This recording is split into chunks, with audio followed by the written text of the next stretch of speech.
mistake once. Hello, this is Joe Palumbo. This is a meeting of our reopening team. Today is August 11th, 6 p.m. I'm excited to meet with families this evening to talk about our reopening. Just so the team knows, I extended an invitation to the meetings that we have for reopening to students. I've been meeting with students for about 3 weeks now on Mondays at about 3:30. If you have a son or daughter and they would like to participate in one of those meetings, please encourage them to check their school email. I've also been sending the students the updates that I share with parents and guardians. So there's a lot of information in those student email accounts. I know that students do not ordinarily go into those accounts to do, reading on a Friday afternoon, Right. or any other day during the week. So what I've been doing in my weekly update is I've been asking moms and dads, aunts and uncles, parents, guardians, whomever children live with, I've been asking them to speak with their children about checking that email account. I've also been posting some of the information to my social media through Twitter. So anything that we can do to get more students involved would be great. One of the things that students suggested this week, and I'm going to follow up on it, is that we create a remind specifically for student government and reopening meetings. So Mr. Bafuto worked to do that today. So hopefully that will get the word out to more students. This evening, I'd like to talk about some of the developments in regards to health and safety as they relate to our plan at Pleasantville High School. This afternoon, I pushed out 2 documents. One document was a Q&A that was released by the Westchester County Department of Health yesterday. In that document, they addressed some of the most frequent questions that I have been receiving from families. Namely, the biggest question has been around, Joe, what do we do when there's a confirmed case in the building? What does it mean to be in close contact? And are students allowed in the building, after they've been diagnosed? So if you look at that document carefully, you'll notice that many of those questions are addressed, which I think is a good thing because it doesn't leave it to interpretation from district to district. There are some county-wide expectations. I'm curious, either from Mary or Dr. Roy, as far as returning to school protocols in that county-wide document, do you have any particular thoughts, on any of the questions that are touched on in that document and return to school, for folks who might be sick or who are in close contact with other students? Joe, I think, the hardest thing that we're grappling with right now is the fact that there are going to be kids who get sick with other things as well. Kids get fevers, kids get colds, kids get numerous other viruses throughout the year. And how do we handle those kids? And we're waiting for more specifics from the Department of Health regarding, right now their guidelines are really saying that everyone needs to be tested if they have any sort of symptoms. And symptoms for COVID can be exactly the same for symptoms, for strep or for other, regular, common other coronaviruses or rhinoviruses or other things that are common in the winter. So, the problem right now is accessibility and also just the rapidity of tests. I mean, you can't get a test result, for some cases, for 2 weeks. And really the rapid testing is not quite as accurate as the PCR. And if you have a negative rapid, it needs to be confirmed with a PCR test, which again can take too long. So, we have the potential of having kids absent for 10 days straight for a fever that could be very well unrelated to COVID.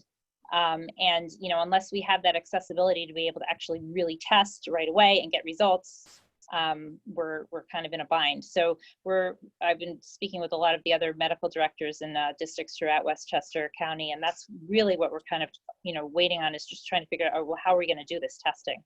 I don't know if you've heard anything more as far as responsibility of testing in the schools, because I know that a lot of schools that have school-based clinics are looking into that. We certainly don't have necessarily school-based clinics that provide medical care other than for kids who, get sick during the day. But I think that's going to be, if we're able to test in the schools, that's ideal, that's great, but I don't know how that's going to be feasible. Yeah, based on my understanding of what's been shared with school districts, there was some initial miscommunication about a week ago from the governor's office during one of his press conferences where he talked about testing. And I think what he meant when he talked about testing was he was really talking about screening, but he used the word testing. Testing, right. Because we're not, like Dr. Roy just pointed out, kind of naturally set up to do that type of testing on campus. So then there was a clarification document that was sent out subsequently that talked about only testing when the school suspects that a need arises for testing, and to cooperate with local agencies, healthcare providers for the testing. So that's something, like Dr. Roy said, we're kind of continuing to monitor, and we're hoping to develop some close relationships with potential partners in Westchester County to get those tests done quickly and get the results back in a timely manner. That certainly created some confusion because the governor said, "I don't understand why aren't there plans for testing in schools reopening plans." And then if you go to page 41 of the reopening document, it tells you not to include testing, in your school plan. So I think that was just a in the moment comment, where the wrong word was used, because we absolutely, are going to be doing screening. Mary and Ina, two school nurses, had an opportunity to participate in screening on campus this summer, as part of our ESY. That's an extended school year experience. Maybe Mary and Ina, if you could maybe talk about your experience doing that this summer, some things that you learned, some things that you suggest that we might do differently in the fall, that could be helpful. Mostly our screening in the mornings where the students they weren't allowed to get out of the car unless the parents had filled out the questionnaire that we had made, and they were afebrile, without fever. So we leaned into the car and took their temperature. Whether or not we're going to be able to do that when school starts and there's a larger number of kids, I don't know if that's feasible. I mean, if we can do it, that's probably best, but I don't know what the plan is. I believe I've heard the plan is that they'll be tested at home. The parents will take their temperature and report that, and they'll have to. That's a good segue. So the other document that I shared out today was a link. Really, it wasn't a document, to the New York State Public High School Athletic Association's website, where they are featuring a school-based or an online-based school solution for screening at home. The tool that we're looking at as a district is called Easy Screen, and it's an app that you could put on a mobile device.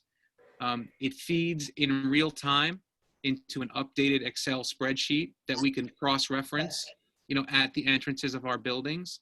So we are looking at starting that screening process before the kids even get in a car or a bus to arrive to school in the morning. The question that I have for the group, and Mary put this out there today for the principals, and I weighed in, but I'd like to hear what you think before I share what my thoughts were, is we have also purchased the handheld thermometers. So we can really do, based on the app that we have, the screening at home and a temperature check as students enter, as part of our process. Mm-hmm. I'm kind of curious from the nurses, from the doctors, does that seem redundant? Does it sound like good practice to do both? What do you think? Joe, this is Ina. Hi, Ina. Hi, how are you? I'm glad that you brought that up, because I was going to ask that question. If relying on the parents screening at home was going to be sufficient or, even accurate. So I think doing it again once they arrive quickly and documenting it on that tool, I think that would be a wise decision. So I would like to point out that one of the things that the CDC has actually suggested is if whoever's doing screening then actually needs to be in PPE. And so, obviously trying to do a temperature check for every student coming into the district is a pretty daunting task.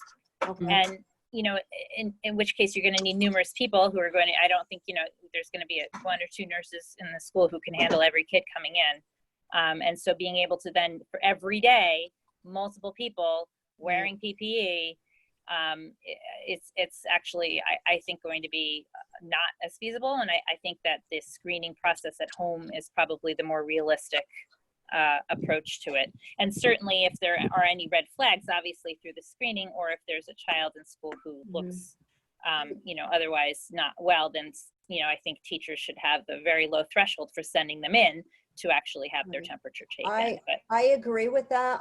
My concern is the reliability, that's all.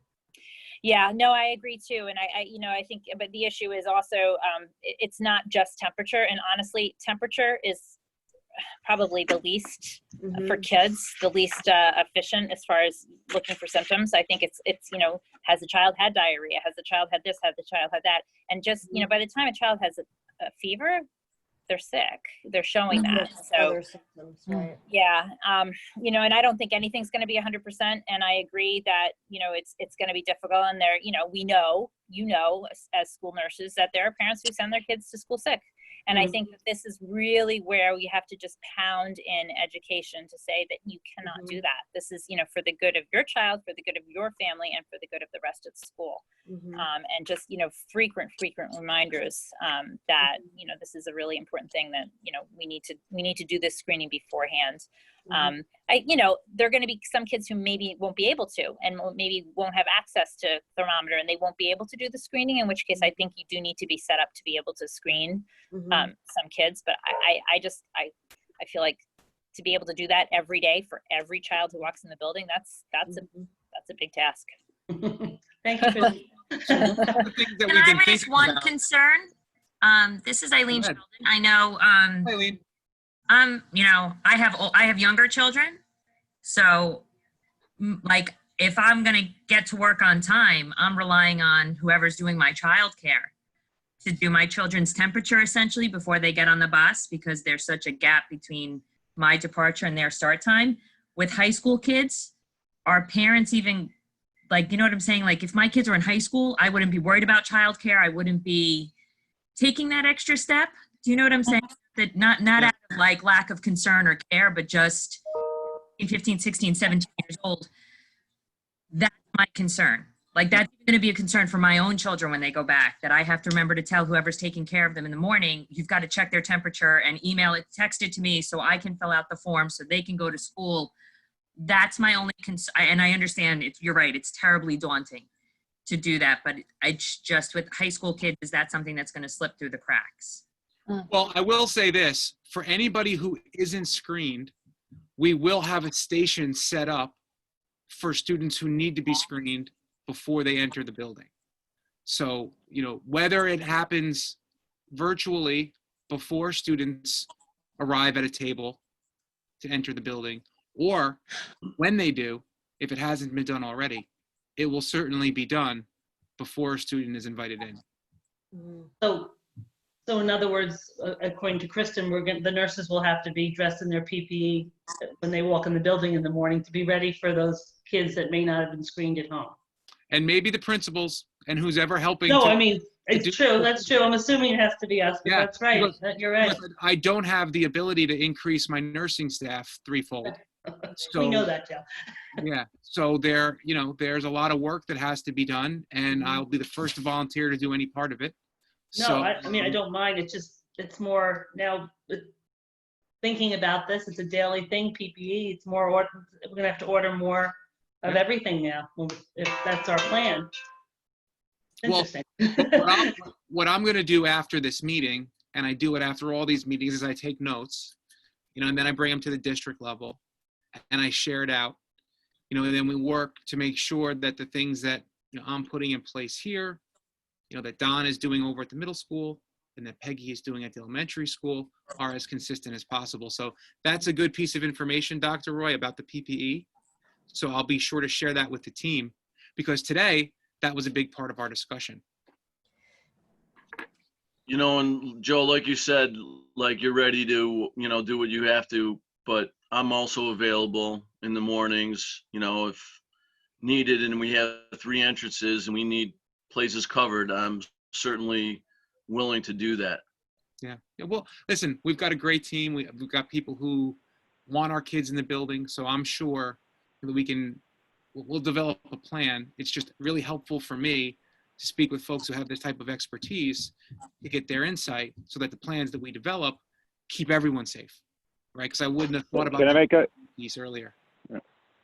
Yeah, Dr. Can I Sadhoff. make a quick comment? Can you hear me? Absolutely. Yep. Sorry, I just came off the train. I was just getting home, but so I mean, just a comment I would make: the devil is in the detail, as always, right? I mean, I go through temperature checks every morning when I enter the hospital. And a lot of people enter the hospital. If it's well organized, it can work.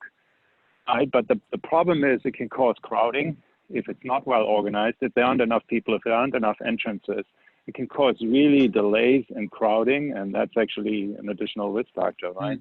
And the same applies to like the pre-screening per phone app.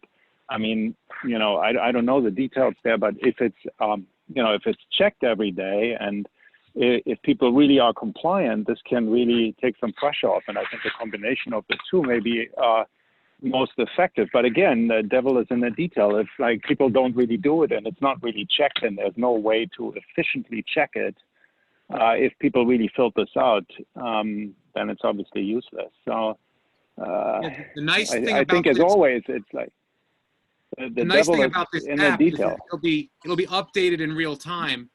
So when someone comes to the door, I'm envisioning someone with a person with a mobile device. They'll be able to say, "All right, checked in. You may enter." If the person isn't, you know, updated in there, they'll just be redirected to the site where we can do the testing. Can I ask you what kind of temperature, what kind of thermometers you bought? Because there are all kinds of different things, and they not all of them are reliable, and not all of them are fast. I do not have the specific models at the tip of my tongue, but what I'll do, Yeah. start off, is I'll take a peek at that this evening. I'll get some Are clarification. they these like infrared temperature check monitors? They work fast and they aren't totally reliable, but I mean these little details obviously matter tremendously. Yep. How fast I'll the find out. temperature can be measured and how reliable it is and how many of them we have. All I these things think- really matter. I think they are the infrared. I had a couple times where the temperature exceeded what was set in the meter and it turned red and an alarm went off. And then, you know, you had to wait a few minutes and then take it again, but. I have Well, it in that- my that's- email. I'm looking for it now. Yeah, that's easy enough to do. I can get that product information. I can Okay. definitely do that. I do know that we also looked at some of the high-end devices, you know, that kind of scan as people walk through, Mhm. you know, and the reason why we initially said that wasn't something we were going to do is because the thought was you would still want someone recording the numbers, you know, as kids walked in, you know, but perhaps you just put it in there as a safeguard, you know, and if you register a fever, you know, a reading that's high, you know, we stop a student. Maybe that's something we might look at, you know, in terms of a different plan. So I may mention, I'm going to mention that to the district team tomorrow. What's the temperature? What temperature is going to be the alert? Is it 100.7 or anything above 98.6 for the students? I've seen it documented that it needs to be anything over 100 or anything over 100.4. So once we decide on that number, that's the number we'll choose. Is that right, Kristen? Yeah, I'm looking to see now if that particular number is in the guidance document. Yeah, Okay. I've seen both of them as well. I mean, normally, you know, we consider a fever 100.4 or higher, you know, Yeah. officially, but I think, yeah, that 100 is the most common one I've seen. Right. Where I work, we do temperature checks in our building too. I work at Westchester Medical Center, but I'm on the professional building where all the practices are. And I work for one practice and all of the employees have to take turns doing temperature checks. And yes, and we do 4-hour shifts. And it does take away from time and all, but it's keeping it clean. I personally, in place, I don't mean to offend anybody. I can't honestly say I would trust that every parent, every guardian, or whoever is going to take the temperature. They could, if they're running late for work or something happens, they have other children, it's going to be like, oh, heck with it. You know, you're fine. Just get going. It happens. But I think in cases where we really need to be vigilant, and I totally agree with Dr. Roy, it's not only the fever, you know, it's once you have a fever, you're already sick. Absolutely. But I think we need to be vigilant with getting kids checked, the students checked. I would certainly volunteer 2 mornings a week. I'm happy to do it. Get the kids in. Maybe we should start the day. Don't hate me, 15 minutes earlier. There will be lines. But if we have 3 entries coming into the building, and yes, at WMC, we are in PPE gear. We've got goggles or face shields. We wear the gloves and we wear a gown. And it gets tossed. So, and I'll tell you, we've maybe turned 2 people away with either lack of a mask, of which we provided them with, and a fever. So it's keeping everybody honest. I don't know. That's my take on it. Is there any concern with us being a walking town and so many of these kids walking, and you have a day like this in early September that by the time they get there, they're now overheated from walking the mile to school in the heat and then standing waiting for the temperature? You'll get a false reading on it. The temperature will be higher. So, let them stand to the side, cool down a second, and then take the temperature. That definitely happens. I think that's what Ina talked about in terms of re-administering and giving asking the students to step aside. That did happen a couple times to me in the mornings during summer school for students and staff alike. Joe, what I can tell you, what expedited the process was having the nurse do the temperatures and then someone else standing there and recording them at the same time, and not have to wait for somebody to run over and get the student and write it down. We were like ready to go, boom, boom, boom, one right after the other. So that made it go more quickly. So. But out of an abundance of caution, do you need to temporarily separate the person who may have had the elevated temperature, even if it's a false reading? We never did. But people should be 6 feet okay. Apart. Yeah, 6 feet apart. 6 feet apart. Yeah, and wearing masks. Yes. Mm-hmm. That's been another common question, Joe. If you're doing the 6 feet apart, why do we also have to do masks? And the answer is we are looking to create an environment that is as safe as possible. That's right. And you're not always guaranteed to be 6 feet apart. I mean, you're talking about teenagers, right? As well. Right. So, Right. Do you mean you're not listen? Maybe not.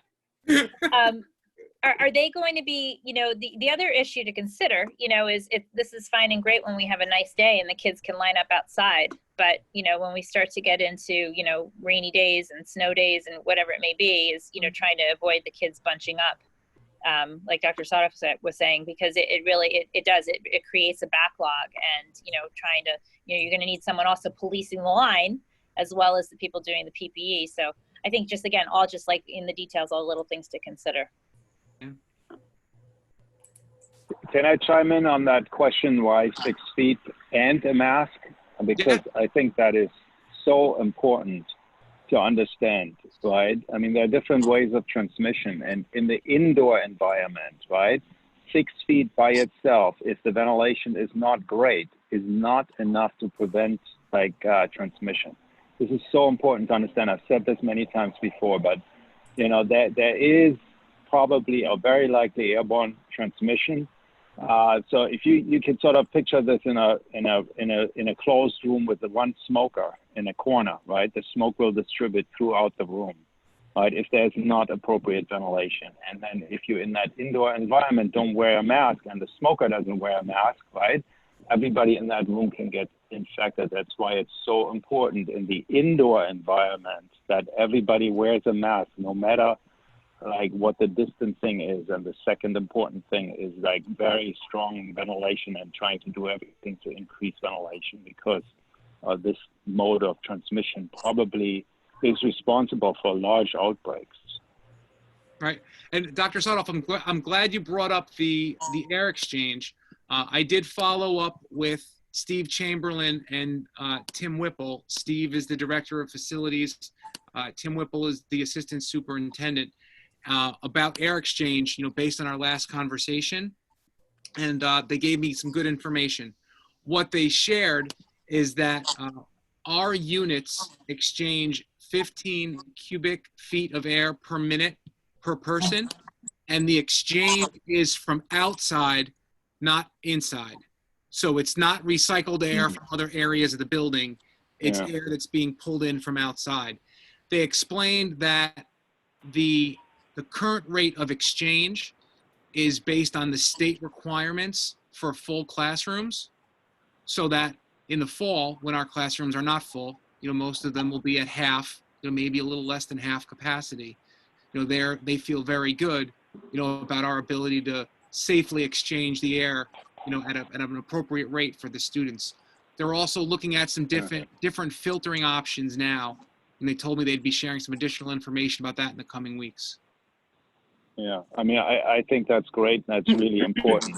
I'm not quite sure how these recommendations for regular school business relate to recommendations what air exchange should be to prevent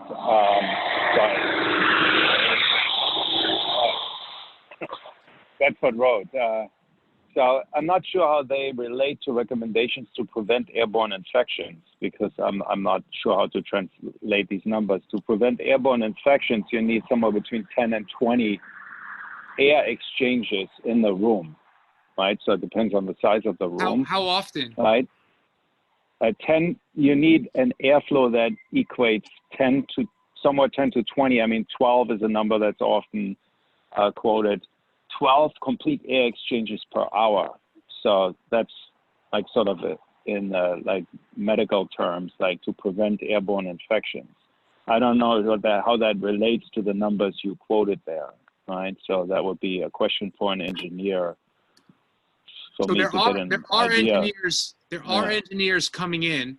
What Mr. Whipple explained to me is that there is a consultant engineer that manages our HVAC system that is coming in to increase the air exchange per hour.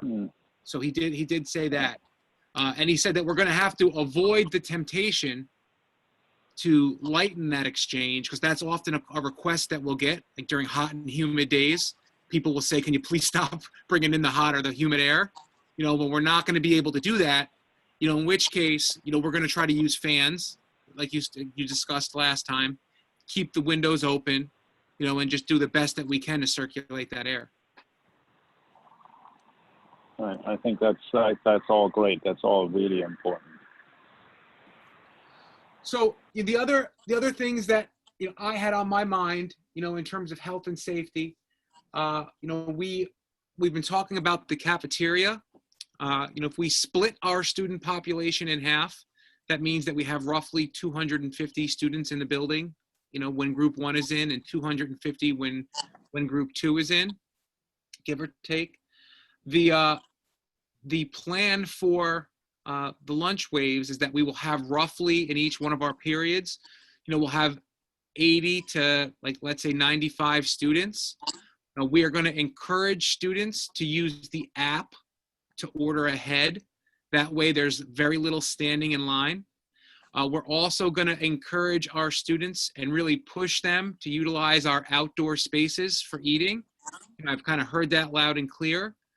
We have a patio, we have a courtyard in the front, we've got some fields in the back, and then we've also removed our traditional furniture from the cafeteria in favor of individual desks that we can space apart.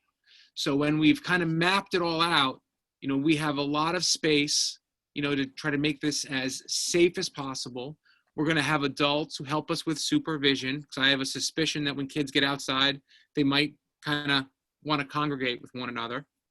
So we're going to have those conversations, and like Dr. Roy talked about, that education piece is going to be very helpful, when students when students fall back to their typical patterns of behavior, which is to be social humans.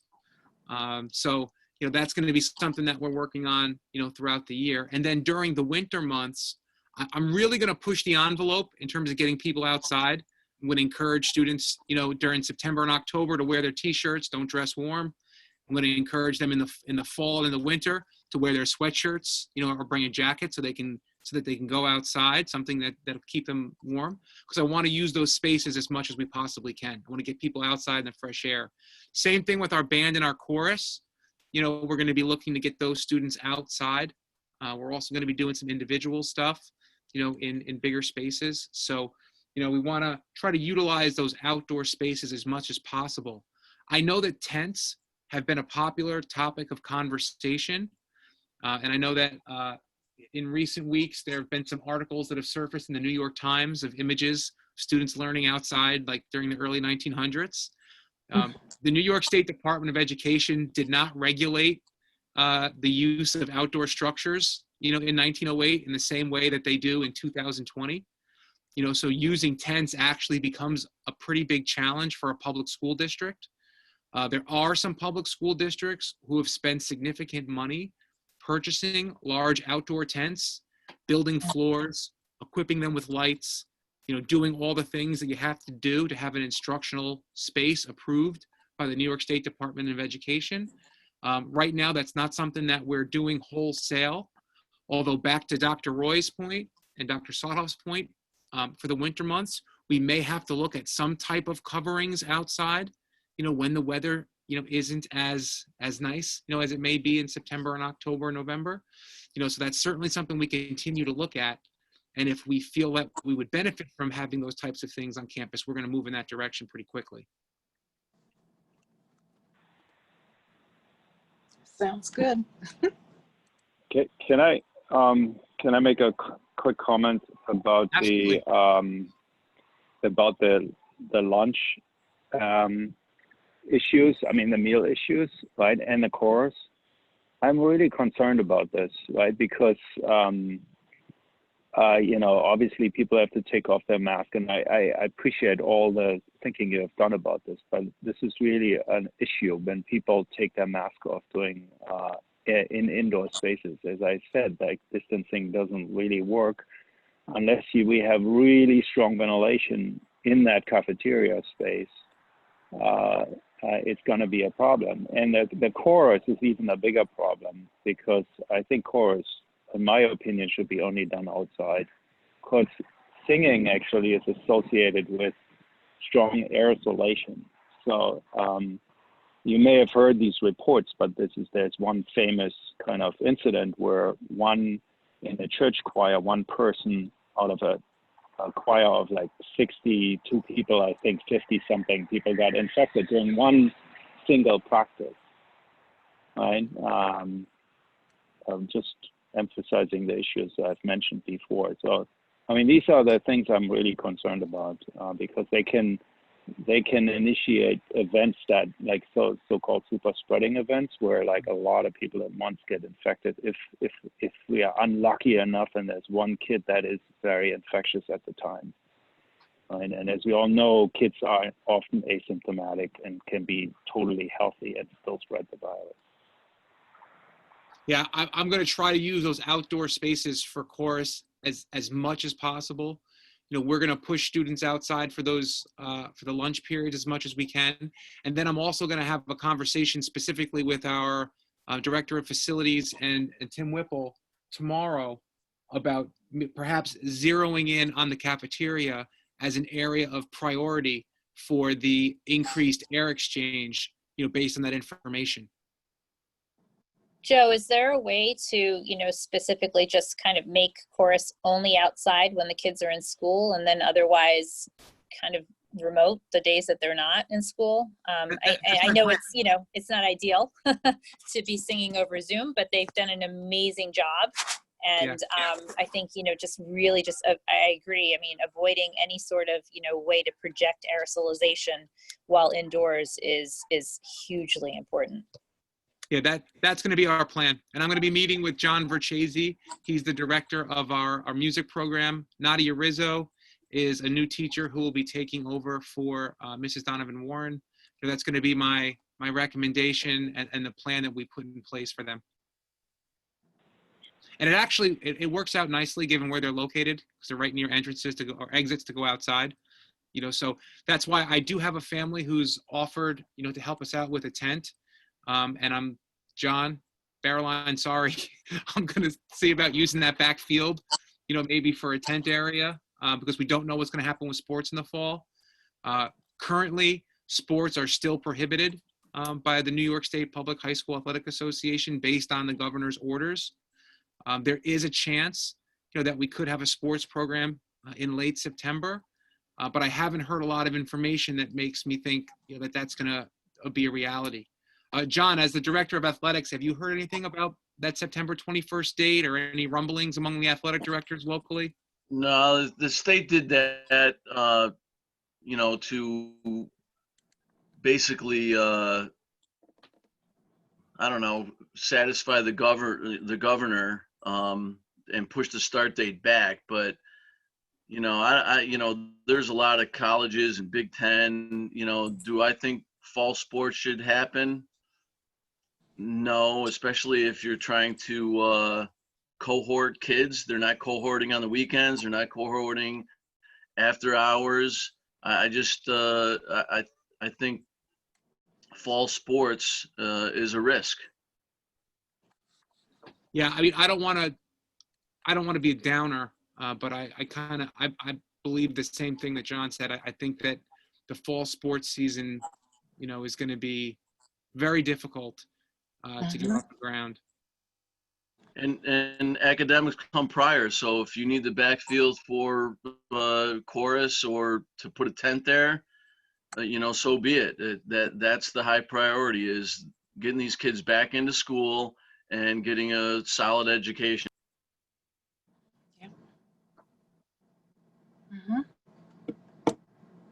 Keeping everybody safe.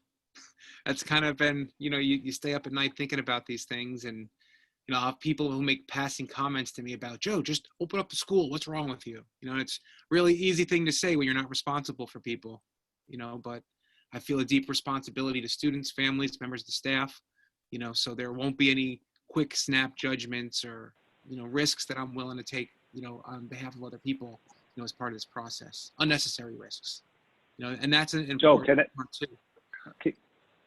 Can I make a comment on this related to this? I just on the train read an article in the Journal of the Medical Association where they looked at the effect of school closure, how effective that was to prevent infections and death. These studies are difficult to do, but the effect that's published in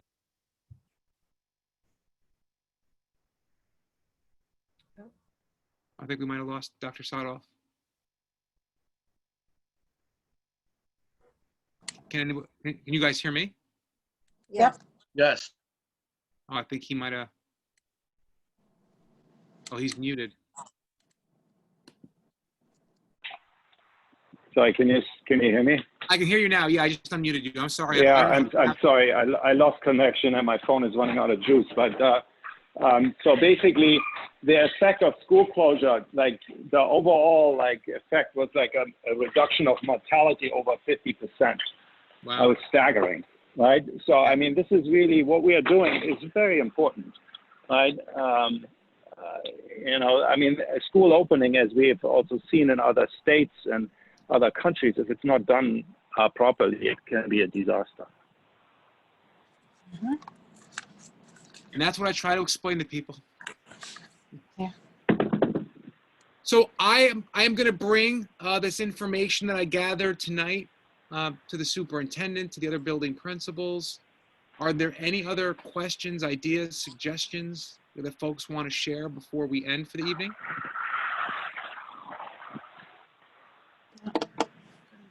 So the last thing on my end is I've coordinated 2 PCO meetings, basically meetings for the families at large on the 19th and the 20th next week. At that time, I'm going to work to create a PDF document that outlines many of the steps that we've been taking to ensure health and safety. I'm going to try to incorporate all the thinking that's been shared in these meetings that we've had, and I do plan on kind of reconvening this group a couple times going forward, just to share some final decisions and to really see where we are with things, because I'm sure that as the school year approaches and we begin, we'll certainly be making some changes. We'll learn from what we do. We'll look to get better each day, and I hope that we can continue to have the same type of community buy-in that I've had over the last few months as we work through this together.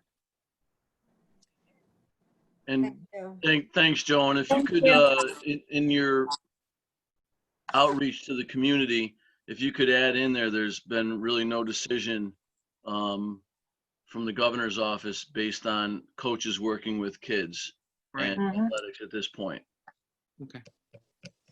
The other thing, Joe, I think also just, and again, and it's so hard because we don't know how to predict it, but just, making sure that we just, we all need to be flexible, and I think, there are going to be a lot of situations, and this is the hard part for parents, whether they're at home or working or whatnot, when there are going to be times when the kids are going to need to be home, whether it's in a quarantine or whether it's because they have had a fever and we're either waiting for a test or we're, keeping them out of school. And again, that's what we're waiting for that final guidance for. But just, I think it's going to be really challenging for a lot of families to be able to come up with backup, whether it be childcare or whatever for kids who do get sick. And, to Dr. Sadoff's point, closing the schools was incredible. And it also decreased everything else that we normally see in the office. We didn't have any strep. We didn't have any kids coming in with other illnesses.